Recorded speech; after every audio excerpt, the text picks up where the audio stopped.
नमस्कार। भर लग्न मंडपात घडलेल्या थरारक घटनेमुळे काल शनिवारी रात्री 10 वाजता महाराष्ट्र हादरलाय। जळगाव जिल्ह्यातून एक खळबळजनक घटना समोर आली आहे। जिल्ह्यातील चोपडा शहरामध्ये मुलीने 2 वर्षापूर्वी प्रेमविवाह केल्याचा राग मनात धरून बापाने पोटच्या मुलीवर एका लग्न सोहळ्यातील हळदीच्या कार्यक्रमामध्ये धडाधड गोळ्या झाडल्या आहेत। या घटनेत मुलीचा मृत्यू झालाय तर जावई गंभीर जखमी झालाय। गृहिणींसाठी, हॉटेल व्यावसायिकांसाठी व केटरर्ससाठी खुशखबर। आता पंढरपूर तालुक्यात मिळेल तयार आयता सोललेला दर्जेदार लसूण। पाला सोललेला असल्यामुळे वजनात वाढ व सोलण्यासाठीच्या वेळेची बचत, कामगारांचा खर्च वाचतो। बाजार भावापेक्षा कमी दरात प्रति किलो फक्त 200 रुपये। जास्त घेतल्यास किंमत आणखी कमी होईल।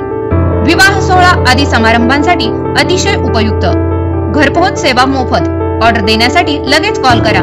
आमचा पत्ता आनंद सुपरमार्केट, कासेगाव, तालुका पंढरपूर, जिल्हा सोलापूर। Mobile number 9860 40 66 07 8830 77 18 07। सीआरपीएफच्या निवृत्त पीएसआय बापाने अचानक केलेल्या या गोळीबारानंतर वऱ्हाडी मंडळींनी त्याला जबर मारहाण केली आहे।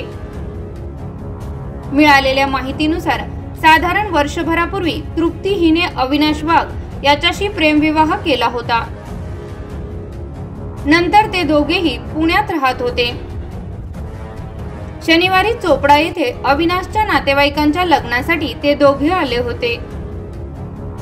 याची माहिती मिळताच किरण मांगले लग्नस्थळी पोहोचले आणि आपल्या जवळील बंदुकीने मुलगी आणि जावयावर धडाधडा गोळ्या झाडल्या।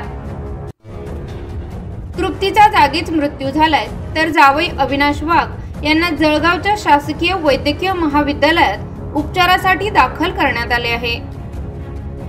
घटनेची माहिती मिळताच पोलीस अधीक्षक डॉक्टर महेश्वर रेड्डी घटनास्थळी दाखल झाले। पुढील तपास सुरू आहे।